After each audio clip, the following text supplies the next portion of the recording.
When you are dealing with a toxic, dysfunctional person, you may find that you feel that you are in the midst of constant chaos and lots of confusion, doubting yourself, doubting your feelings, doubting your experiences, doubting your needs, doubting your truth. And you may just be in a desperate attempt to try to convince this person that what you feel and think and say and do is right, and that they need to not tell you that it is wrong. And the more that you try to convince them of this, the more chaos you feel and the more confused that you feel. The definition for the word chaos is the state of utter confusion. The state of utter confusion. So when you are in the midst of chaos, it is confusing. All kinds of things are happening, all kinds of feelings are going on, and it's just hard to figure out. Confusion is defined as having an impaired orientation or a disturbed mental state. So you are confused mentally and your orientation is kind of off. You kind of can't get your footing. Okay, so chaos is just a lot of confusion, can't figure things out. So it's safe to say that many difficult relationships have the ability to cause you to feel chaotic and confused. So some of this craziness and confusion can be caused by someone who really wants you to feel that way. A crazy maker wants you to feel crazy and catch you off guard and make you doubt yourself. A malicious person who's willing to harm you doesn't care how you're affected.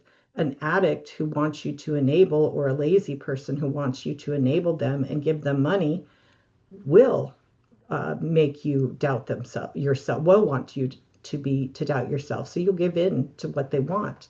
A abuser wants you to doubt yourself, so you'll give in to their one up position and allow them to continue to control you for their own needs. So a manipulator will use all kinds of emotionally manipulative tactics to get you to give in to what it is that they are trying to get, because they don't want to ask for it any other way.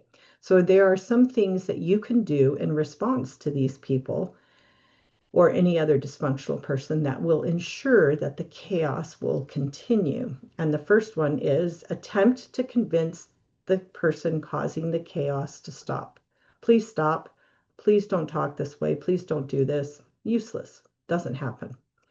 Attempt to convince the person trying to make you feel crazy that you aren't crazy. I'm not crazy. Quit making me feel crazy. Okay. The next one, and this again, is to continue the chaos, to ensure that the chaos is going to continue. Attempt to convince the person that wants you to enable them why you can't enable them or won't enable to them, and try to get them to agree with it. Yeah, you're right. You shouldn't enable me. Do you think that's going to happen? Attempt to convince the person manipulating you that they aren't asking you directly. Please ask me directly. Please just ask me for what you want. You really think that's going to work? Attempt to convince the person abusing you that it hurts. This isn't healthy. This is hurtful. Please stop. Again, going to work. But there are some things that you can do yourself that will bring clarity to your confusion. And that is recognize that you are feeling crazy in this relationship. And maybe even remind yourself that you don't feel crazy in all your relationships, hopefully. Um, hopefully, not all your relationships are crazy making. Recognize that someone wanting you to enable them does not want to take responsibility for themselves, and they want you just to give in. Admit to yourself that this person treats you in a manipulative, malicious, or harmful way. Admit that this person views your relationship as a competition for control and is using one-upmanship to try to put you down so that you will let them have control over you. Admit to yourself that the relationship isn't healthy and that it isn't good for you. Now, ultimately, when you notice chaos and confusion, what is the solution? The solution is to stop trying to convince the other person of your truth and instead convince yourself. We always are focusing on the other person, but often in reality, we need the other person's validation to validate us so that we can hold on to our own truth, when in reality, only you can hold on to your truth. And as long as you don't feel firm in it, it's going to be hard for you to hang on to it. You're not going to be able to convince dysfunctional people.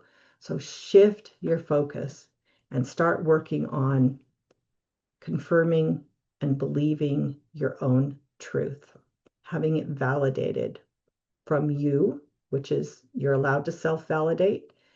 You feel what you feel, you think what you think, you believe what you believe, you need what you need, you want what you want, you experienced what you experienced. I'm not sure if I said you feel what you feel. Okay, you have got to validate yourself and believe your own truth. Couple of scriptures. Psalm 59, 3 through 4 says, "See how they lie in wait for me. Fierce men conspire against me for no offense or sin of mine. Lord, I have done no wrong, yet they are ready to attack me. Arise to help me. Look on my plight." Jude 16, it's only one chapter in Jude, so it's verse 16. Jude is in the New Testament. "These people are grumblers and fault finders. They follow their own evil desires. They boast about themselves and flatter others for their own advantage." Psalm 149, 8 through 10 says, "But my eyes are fixed on you, sovereign Lord. In you I take refuge. Do not give me over to death. Keep me safe from the traps." These are traps set by evildoers, "from the snares they have laid for me. Let the wicked fall into their own nets while I pass by in safety." The last one, Psalm 55, 16 through 22. "As for me, I call to God, and the Lord saves me. Evening, morning, and noon, I cry out in distress, and he hears my voice. He rescues me unharmed from the battle waged against me, even though they oppose me. God, who is enthroned from of old, who does not change, he will hear them and humble them because they have no fear of God.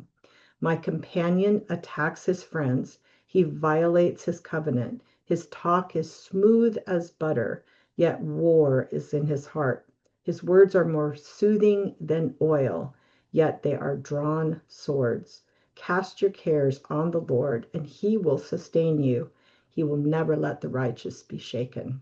So I hope that this whole idea of from chaos to confusion, that you have the power to do that by believing your own truth. And that's not truth with a capital T, like whatever you think about God is okay or right, or it's basically accepting what God says as the truth. But your truth is those things that I explained, and no one can tell you that that is not what's true for you.